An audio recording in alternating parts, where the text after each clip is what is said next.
तो चलिए नमस्कार, स्वागत है आप सभी लोगों का हमारा और एक नई वीडियो पे। आज हो गया है 1 मई 2021। बताएंगे छत्तीसगढ़ की तमाम बड़ी लेटेस्ट खबरें आज के इस ब्रेकिंग न्यूज़ पर। पूरी खबरों के लिए पूरी वीडियो पर बने रहेगा। और आगे बढ़ने से पहले अगर आपने अभी तक हमारा इस चैनल को सब्सक्राइब नहीं किया है तो सब्सक्राइब करके बेल आइकन को भी जरूर से दबा के रखिएगा। साथ ही साथ वीडियो को लाइक और शेयर भी जरूर से करके रखिए, क्योंकि छत्तीसगढ़ से जुड़ी तमाम बड़ी लेटेस्ट खबरें लगातार हम इस चैनल के माध्यम से वीडियो के जरिए आप लोग तक पहुँचाते रहते हैं। खबरों का सिलसिला को शुरू करते हैं और आज की पहली बड़ी खबर आपको सुनाते हैं। छत्तीसगढ़ में आज से शुरू हो रहा है 18 वर्ष से अधिक उम्र के लोगों को कोरोना का टीका। जी हाँ, इसको लेकर जो बड़ी अपडेट हम आप लोगों को बताना चाहेंगे कि सबसे पहले अंत्योदय और गरीबी रेखा के नीचे लोगों को टीका लगाने की खबरें सामने आ रही है। जी हाँ, छत्तीसगढ़ सरकार ने 18 से 45 वर्ष आयु वर्ग के लोगों के लिए टीकाकरण शुरू करने का फैसला कर लिया है। यह टीकाकरण 1 मई यानी कि आज से सीमित केंद्र पर शुरू हो सकेगा। राज्य पोषित टीकाकरण में सरकार ने आरक्षण लागू किया है और इस व्यवस्था के तहत सबसे पहले अंत्योदय राशन कार्डधारी और अति गरीब लोगों को टीका लगाया जाएगा। स्वास्थ्य मंत्री टी.एस. सिंहदेव ने बताया कि टीके की कम उपलब्धता को देखते हुए टीकाकरण शुरू करने में दिक्कतें थी। मुख्यमंत्री भूपेश बघेल की अध्यक्षता में हुई मंत्री और अधिकारियों की बैठक में यह तय हुआ कि जितना भी टीका उपलब्ध है उसके साथ टीकाकरण शुरू कर दी जाए। आगे बढ़ते हैं। सीएम भूपेश बघेल के प्रदेशवासियों के नाम संदेश दिया। मुख्यमंत्री भूपेश बघेल ने कोरोना से बचाव, रोकथाम एवं टीकाकरण के संबंध में प्रदेश की जनता को संबोधित करते हुए कहे कि इस समय पूरी दुनिया कोरोना की महामारी से जूझ रहा है। तत्कालीन सरकार ने 15 वर्ष से शासन काल में स्वास्थ्य एवं चिकित्सा सेवाओं को भी कभी पर्याप्त महत्व नहीं दिया गया। इन परिस्थितियों में कोरोना जैसी महामारी का सामना करना एक बड़ी चुनौती थी, परंतु हम अब तक की इस चुनौती का पूरा सक्षमता के साथ सामना किया है।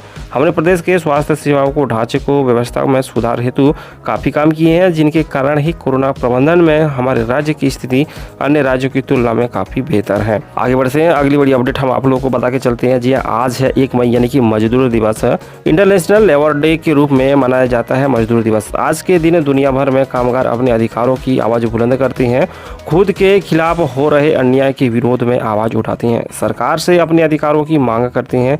इसलिए दुनिया भर में मजदूर दिवस काफी मायने रखता है। तो इसकी शुरुआत अमेरिका की एक घटना से 1 मई 1979 की हुई थी और तब से लेकर आज तक 1 मई को मजदूर दिवस के रूप में मनाया जाता है।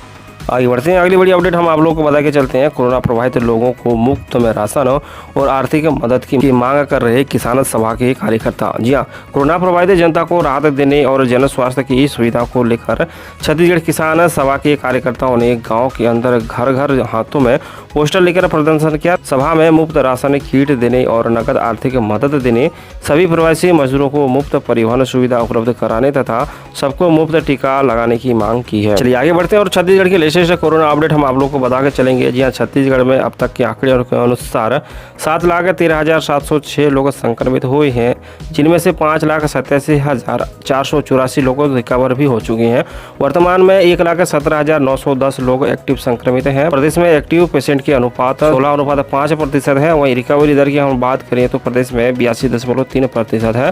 परंतु यह बात आपके भीतर एक नया विश्वास पैदा करेगी कि छत्तीसगढ़ कोविड वैक्सीनेशन के मामले में देश के कई विकसित और साधन संयंत्र राज्यों को पीछे छोड़ चुका है।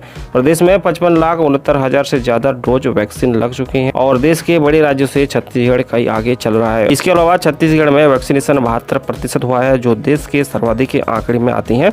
सिर्फ 45 साल से ज्यादा उम्र के लोगों एवं फ्रंटलाइन वर्कर को मिलाकर ये आंकड़े सामने आ रही है। चलिए छत्तीसगढ़ की लेटेस्ट कोरोना अपडेट बताने के बाद आगे बढ़ते हैं और अगली बड़ी अपडेट हम आप लोगों को बता के चलते हैं। यह छत्तीसगढ़ में आज से शुरू हो रहे टीकाकरण को लेकर सीएम ने पीएम को लिखे हैं पत्र। बता दें कि आज से देश भर में 18 से 45 वर्ष के बीच के लोगों को कोरोना वैक्सीन लगानी है। इस बीच छत्तीसगढ़ के मुख्यमंत्री भूपेश बघेल ने प्रधानमंत्री नरेंद्र मोदी को चिट्ठी लिखी है। इनमें उन्होंने वैक्सीनेशन के दौरान आर्थिक और सामाजिक पिछड़ों को प्राथमिकता देने की मांग रखी है। उन्होंने कहा कि गरीब और पिछड़े के पास ऑनलाइन सुविधा नहीं है, लिहाजा उन्हें वैक्सीनेशन के ऑन साइट पर रजिस्ट्रेशन की सुविधा मिलनी चाहिए। बघेल लगातार प्रधानमंत्री को पत्र लिखकर वैक्सीन के दामों में कमी करने और प्रदेश को सुविधा देने की मांग कर रहे हैं। तो दूसरी ओर छत्तीसगढ़ में जारी टीकाकरण के बीच स्वास्थ्य मंत्री टी.एस. सिंहदेव के बयान सामने आई हैं। कोरोना महामारी के बीच केंद्र और राज्य के बीच का जो राजनीति है वो जारी है। छत्तीसगढ़ के स्वास्थ्य मंत्री टी.एस. सिंहदेव ने कहा कि ऐसा पहली बार हो रहा है कि महामारी के वक्त केंद्र ने सारा भार राज्यों पर डाल दिया है। उन्होंने आरोप लगाया कि वैक्सीन उत्पादन पर भी केंद्र सरकार झूठ बोल रही है। टी.एस. सिंहदेव ने कहा कि उन्होंने कम से कम भारत में कभी नहीं ये सुना कि किसी टीकाकरण अभियान केंद्र का अलग से खरीदी करता है और राज्य सरकार सरकार अलग खरीदी करता है। स्वास्थ्य मंत्री ने कहा कि जब केंद्र सरकार को पता था कि वैक्सीन का उत्पादन पर्याप्त नहीं है तो देश को विश्वास में लेना था, लोगों को बताया जाना था कि वैक्सीन का उत्पादन कम है। जैसे जैसे उत्पादन बढ़ेगा टीकाकरण का दायरा भी बढ़ाया जाएगा। तो वैश्विक कोरोना महामारी के बीच जारी है सियासी बयान। कहीं दामों को लेकर नाराजगी देखी जा रही है तो कहीं उत्पादनों में देरी को लेकर नाराजगी देखी जा रही है। आप अपना विचार नीचे कमेंट बॉक्स पर जोर से रखिएगा। तो चलिए, इस तरह से आप देख रहे हैं CG24 खबर यूट्यूब चैनल के माध्यम से 1 मई की तमाम बड़ी लेटेस्ट खबरें। और आपने अभी तक इस चैनल को सब्सक्राइब नहीं किया है तो सब्सक्राइब जरूर से कर लीजिएगा। वीडियो को लाइक और शेयर भी करके रखिए, क्योंकि छत्तीसगढ़ से जुड़ी तमाम बड़ी लेटेस्ट खबरें लगातार हम इस चैनल के माध्यम से आप लोगों तक पहुंचाते रहते हैं और आगे भी पहुंचाते रहेंगे। खबरों का सिलसिला को जारी रखते हैं। अगली बड़ी खबर आपको बता के चलते हैं। छत्तीसगढ़ के निजी अस्पतालों में जल्द होगा oxygen plant, CM Bhupesh Baghel के जारी किए निर्देश। जी बता दें, मुख्यमंत्री भूपेश बघेल ने बीते दिन राजधानी स्थित अपने निवास कार्यालय में वीडियो कॉन्फ्रेंसिंग के माध्यम से राज्य के कोरोना महामारी से बचाव और नियंत्रण के संबंध में चिकित्सा विशेषज्ञों से चर्चा कर महत्वपूर्ण सुझाव लिए। जी हाँ, उन्होंने चर्चा करते हुए स्वास्थ्य और चिकित्सा से जुड़ी सभी लोगों को कोरोना महामारी की इस लड़ाई में महत्वपूर्ण फ्रंटलाइन वर्कर बताया। उन्होंने इसे शासकीय अस्पतालों के साथ साथ निजी चिकित्सा संस्थानों से शासन को मिल रही सहयोग को भी भरपूर सराहना की।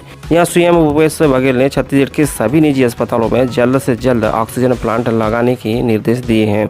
चलिए आगे बढ़ते हैं। अगली बड़ी खबर हम आप लोगों को बता के चलते हैं। जी हाँ, कोविड-19 के टीकाकरण को लेकर राज्य टीकाकरण अधिकारी के जारी की है निर्देश। बता दें कि देश में कोरोना महामारी के बीच 18 साल से अधिक उम्र के लोगों के लिए वैक्सीनेशन का कार्य आज से शुरू हो रहा है। इसको लेकर राज्य टीकाकरण अधिकारी ने दोनों वैक्सीन के डोज को लेकर अंतराल का आदेश जारी किए हैं। राज्य टीकाकरण अधिकारी ने आदेश अनुसार कोवैक्सीन के दोनों डोज के बीच 4 से 6 सप्ताह होना चाहिए। वहीं कोविडशील्ड के दोनों डोज के 6 से 8 सप्ताह का अंतर होना चाहिए बताया। कहने का मतलब पहली इंजेक्शन लगवाने के बाद 4 से 6 सप्ताह के बाद दूसरी इंजेक्शन लगवानी चाहिए। अगर कोविडशील्ड के डोज है तो आपको पहली इंजेक्शन के बाद 6 से 8 सप्ताह के बाद दूसरी इंजेक्शन लगाना चाहिए।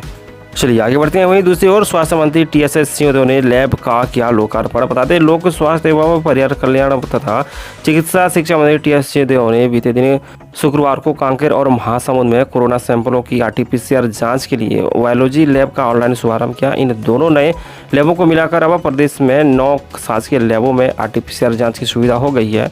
इससे रोजाना RT-PCR जांच की संख्या बढ़ने के साथ ही लोगों को रिपोर्ट में भी जल्दी मिलने लगेगी। सिंहदेव ने कांकेर में 236 बिस्तरों के नए डेडिकेटेड कोविड अस्पताल का भी शुभारंभ किया। लोग चलिए आगे बढ़ते हैं। जी हाँ, बालोद की खबर हम आप लोगों को बता के चलते हैं। शादी के दूसरे दिन बाद ही दुल्हन ने फंदे लगाकर दी जान। जहाँ छत्तीसगढ़ के बालोद जिले के दल्लीराजहरा थाना क्षेत्र में एक नवविवाहिता ने शादी के दूसरे दिन ही फांसी लगाकर खुदकुशी कर ली। नवविवाहिता की आखिर इतना बड़ा कदम क्यों उठाया, यह भी जांच का विषय बना हुआ है।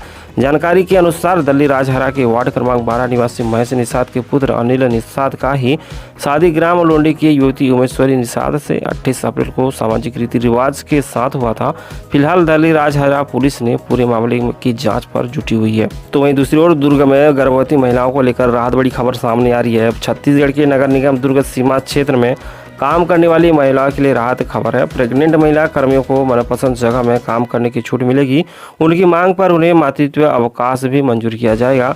यह आदेश जारी हुआ है जब लगातार सोशल मीडिया में गर्भवती महिलाएं और पुलिस कर्मियों की ड्यूटी करते तस्वीरें वायरल हो रही है। दुर्ग निगम कमिश्नर हरीश मंडावी ने बताया कि कोरोना संक्रमण की रोकथाम और नियंत्रण के लिए काम कर रही ऐसी महिलाएं कर्मचारी जो प्रेग्नेंट है, कोरोना संक्रमण से सुरक्षा के लिए उनकी पसंद अनुसार उनकी ड्यूटी परिवर्तन किया जा सकेगा। खबरों का सिलसिला को जारी रखते हैं। अगली बड़ी खबर आपको बता के चलते हैं। चलिए आइए जानते हैं छत्तीसगढ़ की ताजा मौसम का हालचाल।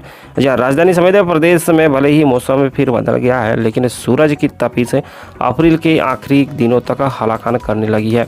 इन दिनों तापमान 42 डिग्री से अधिक रहा। सबसे अधिक तापमान बिलासपुर में 42.8 डिग्री दर्ज किया गया। राजधानी में अधिकतम तापमान 42.4 डिग्री रहा। बीते दिन रायपुर के दोपहर 2 बजे करीब तेज गर्मी पड़ना शुरू हो गया। इसके बाद अचानक से 3 बजे करीब बादल छा गए। शाम 5 बजे तक ऐसा लग रहा था कि हल्की बारिश होगी।